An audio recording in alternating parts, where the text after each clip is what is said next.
I rise today to offer H.R. 8036, the Indo-Pacific Security Supplemental Act of 2024.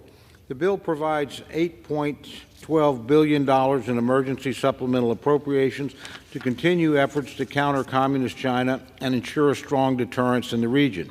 It includes $3.3 billion to develop submarine infrastructure, $2 billion for the Foreign Military Financing Program for Taiwan and other key partners in the regions, $1.9 billion to replenish defense articles and defense services provided to Taiwan and regional partners, $542 million to strengthen U.S. military capabilities in the region, and $133 million to enhance the production and development of artillery and critical minerals. Today's bill should not be viewed in isolation.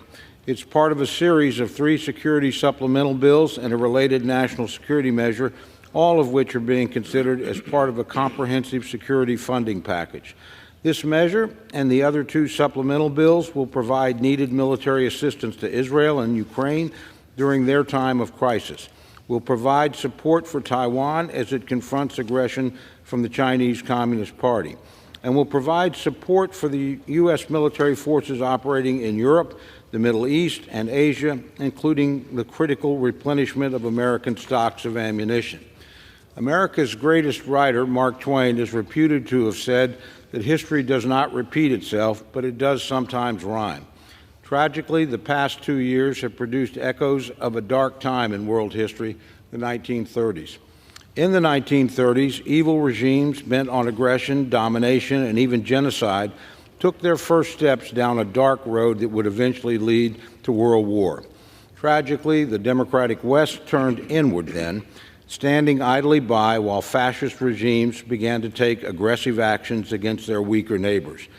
There was time then to put a stop to aggression, if only we had had the fortitude and the wherewithal to stand firmly on the side of freedom. Today we're seeing uncomfortable parallels to that dark time.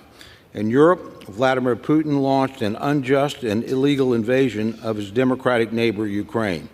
In Asia and the Pacific, the Chinese Communist Party encroaches on its neighbors and openly threatens the continued self-determination of Taiwan, a nation which continues to show the world what a free and democratic China could look like.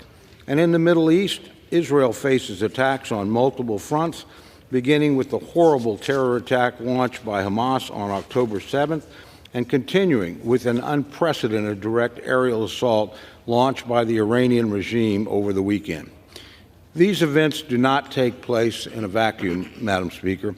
They take place in regions around the world critical to American national security. They threaten our friends and partners around the globe and threaten the continued safety of democracy.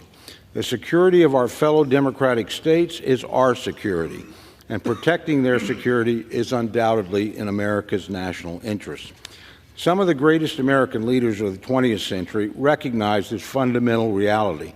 I think of Franklin Roosevelt calling on America to become the great arsenal of democracy to defeat Nazi Germany. And I think of Ronald Reagan reminding us that the preservation of a peaceful, free, and democratic Europe is essential to the preservation of a peaceful, free, and democratic United States. Madam Speaker, peace through strength cannot be delivered through appeasement. We cannot wish our way to national security, and we cannot thrust our heads into the sand while aggressive nations threaten their neighbors. Today's measure is not only about safeguarding the ideals of democracy and peace, but it's also central to our own national security.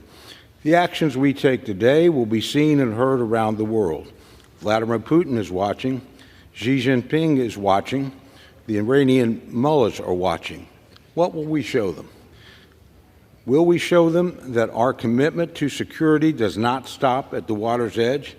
Will we show them that we know that the security of our friends and our partners around the globe is our security? Or will we fail to take action, and in doing so, give these powers the same gift we gave to the fascist powers in the 1930s? I know which I would choose.